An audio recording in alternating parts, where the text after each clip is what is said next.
FPL managers, welcome to my Game Week 6 wildcard draft for Fantasy Premier League. Now, I haven't been on YouTube for a while. I've been on TikTok and I've actually made my return to YouTube. This is my first video back, so thank you for all tuning in. I'm going to be showing you my Game Week 6 wildcard, talking about the team in depth, why I've chosen each player, why players have been missed out of my team, and let me know what you think of my team in the comments, and let me know how many of the same players have you got and what is your overall team looking like if you are wildcarding, or let me know your team in general.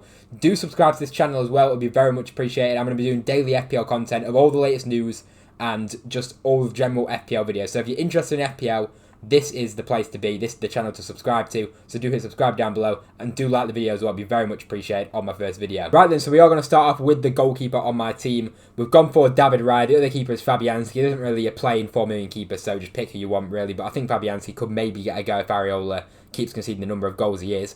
But David Raya is the set and forget goalkeeper for me. I'm not thinking of even bothering with anybody else. This guy's going to be my long-term pick. Arsenal's defence, in my opinion, is the best in the Premier League. And David Raya is the one for me, to be honest. So that's the player that I've gone for in goal. I think he's going to be very, very popular this season. I mean, especially on the wildcard. He's already popular beforehand. He's already risen to 5.6. Luckily, I got him in before the price rise. But yeah, I think he's a great pick there. Then, kind of following on from that, we've gone for as our first defender. Another Arsenal defender is Gabriel. For me, I feel like it's not essential, but I think for me anyway, it's very important for me to have a double Arsenal defence. And Gabriel at 6 million, he's got that attacking goal threat. We've seen the goals he's scored in recent weeks. And he's scored so many goals from centre-back, coming up from corners. Arsenal always aim their corners at Gabriel. So he's such a good goal threat. And for me, he's a no-brainer. And in those two in my team are absolutely just locked in completely. Now, the next pick might look a little bit strange. It's Rico Lewis of Manchester City. Now, it's interesting because he has been kind of in and out of the team the last couple of weeks. But I just think if he gets starts, he's such a great pick. Like, we've seen him in the opening 3 weeks, how good he was, how good he is going forward. And Man City are obviously one of the best defences in the league as well. And if you watch the Man City game against Arsenal, Kyle Walker had an absolute shocker. And if you look at it as well, that's one player we could replace. There's also injuries to players like Nathan Ake. Rodri's now recently got injured. So there's more opportunities in them kind of positions where Rico is, because he's a versatile player. He can play on the left, he can play on the right, he can play in the middle as well. I think he's going to get a run in the games of the team. So I'm not 100% sure on him, but he's one that I've got in currently at the moment. Next one is my 4 million defender in Jacob Greaves.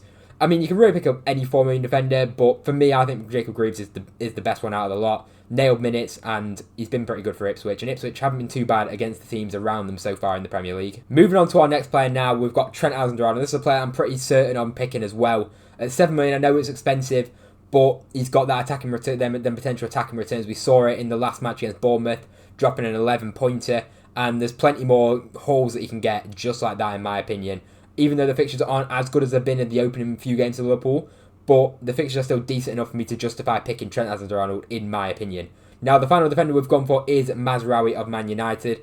Now, United actually haven't been too bad defensively since De Ligt's come in, and Mazraoui himself. United have looked quite a lot more solid at the back.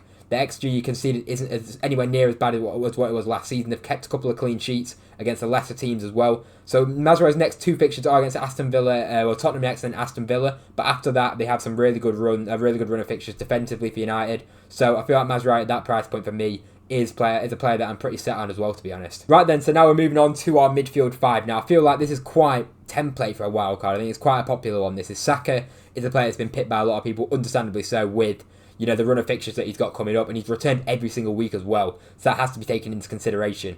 I know that I've not got Salah in this. We'll discuss that a bit. We'll discuss when we discuss the other 5 midfielders. It's just hard to fit him in. Next up is Morgan Rogers, another player that I'm pretty set on. He's been a lot of talk's been around him about him in FPL as an FPL asset, but in the last game he proved how good he was with a 10-point return, and I do think he's got potential to get a few more returns as well. And you've got to consider as well. For me personally, I brought him in at 5 million. And you can't expect the world from him realistically, and he's done so well so far in terms of how he's looked on the pitch. Now, as my next midfielder, I've gone for Antoine Semenyo of Bournemouth. Now, Bournemouth have started the season pretty decent. They've had a tough last 2 games against Chelsea and Liverpool. Semenyo did actually score against Liverpool, but it was ruled out as offside, unfortunately for him. Fortunately for me, having Liverpool defenders in that game. But yes, Semenyo, 5.5 million, I think he looks like a really good value pick. His numbers have been really good. His XGI is like 0.6, which is very, very impressive for his price point. The next 2 fixtures are the main reason why I brought him in. Southampton at home, and then he's also got Leicester as well. A really good run there. Them 2 games are really good. Beyond that, it's not great at all, his fixtures, but as a 2-week punt, decent. Also as well in the next 4. After that is Arsenal, and then it's Aston Villa. And I don't think Aston Villa is too bad for Bournemouth because Aston Villa haven't kept a clean sheet so far this season. So I wouldn't even mind playing Semenyo in a game like that as well. So realistically, 3 of the next 4 weeks, I think Semenyo is a good pick there. Now, next up is Brian Mbeumo. Do I really need to explain myself? The guy's been absolutely bagging goals this season and he's had difficult fixtures. His fixtures have gone a lot easier now. This is where it turns the fixtures for Brentford. And I don't think I need to explain that. I think he's going to be a lock-in for most people, to be honest. Luis Diaz is an interesting one. Now, his minutes are always at risk. You know, with that Liverpool attack, they've got so many options in there. But with how explosive he's been and how good he's been, I'm just praying that he can keep up that form, he can keep his starting place, and he can get as close as possibly can to Mo Salah. He's actually beaten Mo Salah so far in the opening weeks in terms of how many points overall. I don't think he'll be able to keep it up, but if he can get anywhere near Mo Salah and he keeps up this form, then at 7.8 million or 7.9 million, what he is now, it's just very risky going without him if you look at the amount of people that have brought him in. So for me, he's a lock-in as well, pretty much. Now moving on to our front three. We've gone for Dominic Solanke. You could maybe go for Nicholas Jackson here if you wanted to, if you have the funds, but I just think Solanke's fixtures longer term are better than Nicholas Jackson, and his minutes are better as well. And if you look at his XGI, it's very, very similar to Nicholas Jackson. He's just not got the returns yet, and he has obviously been injured and played less games, but I do like Solanke as an option. I do want a Spurs attacker for these next run of games for Spurs, and Solanke for me is the one that I'm going to go for, I feel. At 7.5 million, I think he's great value. There's a reason why everybody brought him in at the start of the season. Obviously, he's had his injury and that, and everyone's got rid of him. But I think on a wild card, he's a really, really good option, in my opinion. Then we've gone for Chris Wood as our 6.1 million forward, and he's kind of the budget forward in the team. In my opinion, around his price point, I think he is the best option. He's got the best XGI, as well as that. We've also discovered in Game Week 5 that he's on penalties as well. So I just think, for me, he's the number one option there. I would love João Pedro, but I don't know what's going on with his injury. He's been seen on crutches in a recent Twitter post. So it's not looking too ideal for him. I would love to have João Pedro over Chris Wood if he had his minutes if his minutes were as good as they have been in the first 4 weeks.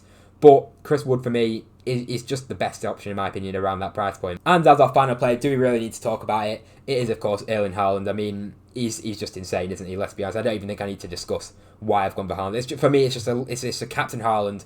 Lock it in. Don't think about it. That's what it's going to be for me. So let me know, what do you think of that team? I really like the team. As I say, there's no Chelsea assets, which isn't ideal. No Palmer, no Jackson, which you just can't get everyone in your FPL team, in my opinion. So it's risky going without them, of course, but I do like the players that I've picked. And also, obviously, no Salah as well. I just feel like if you bring in Salah and Haaland, you can only captain one of them. Haaland, for me, is going to be a lock-in as captain.